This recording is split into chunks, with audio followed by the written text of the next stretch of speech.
I don't think the concern is gone, because I do think there are still some trends that are as noted in my colleague Ian King's stories, somewhat worrisome, right? The fact that Nvidia is investing in a lot of the entities that are buying its chips, right? So is there a way that they are indirectly funding demand for their product? There is the concern about China sales. We still don't have any forecast of sales to China, despite some of the loosening of the most restrictive policies from the Trump administration. And then there's also the question of everyone trying to come up with NVIDIA alternatives for their chips, and some of the rivals starting to gain a little bit of traction. We saw a little bit from AMD.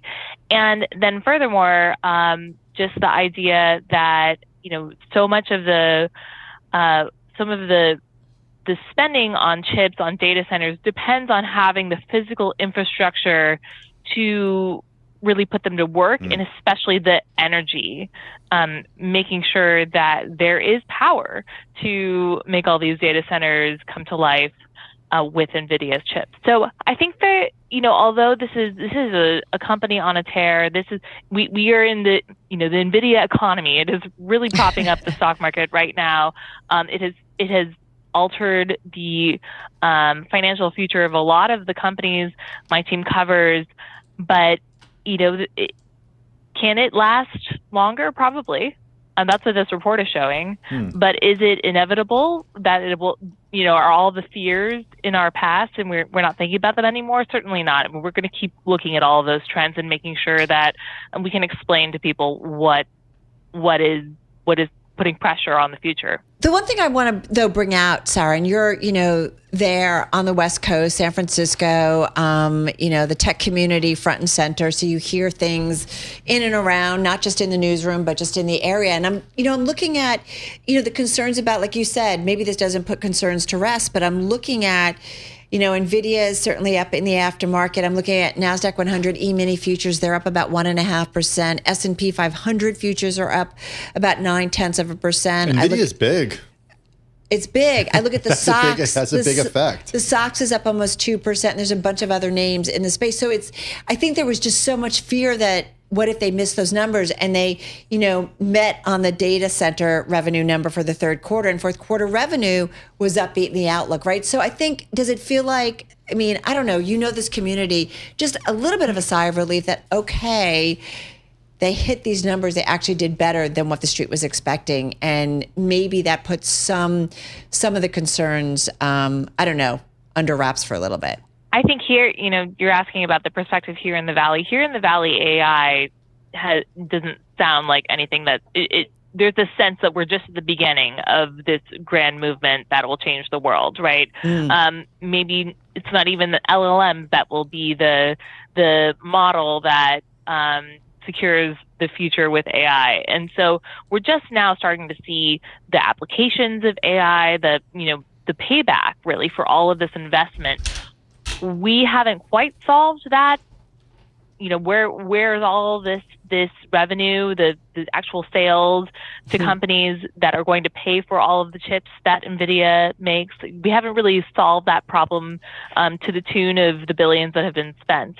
But I think that here, you're asking about here in the Valley, it is very much, all systems go on AI. There is not as much of a concern about whether this is a bubble. People are seeing these big numbers, and they're thinking, the world is about to change even further.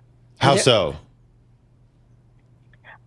People are thinking about how their jobs are going to change. They're using AI very, very much in their jobs and in their personal lives, like relying on AI to help them make decisions for themselves and their families. And I think people are eager to create products that are going to take advantage of this as a new resource, whether that is going to dramatically lead to efficiency, more profits for the companies, given all the investment so far.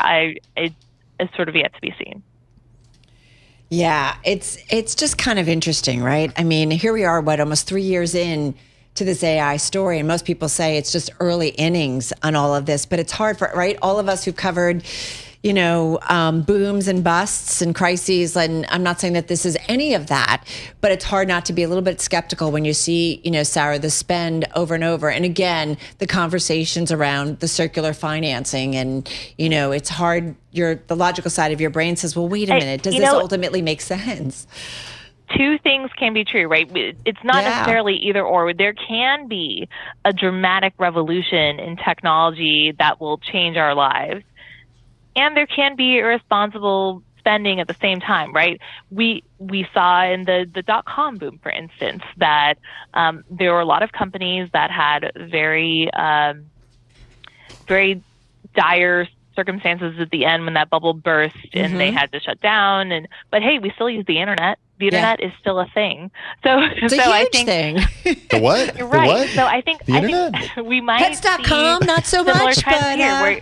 Sorry, Sarah, go ahead. We're not necessarily talking about, a bubble burst, and that means that AI wasn't a thing and we shouldn't have thought that it was going to be so big. It could be that, there is still potential for a large financial correction down the road, but AI remains a force that changes how we do business and how we live our lives. So I think to put it in that stark of a either or is missing the larger trend.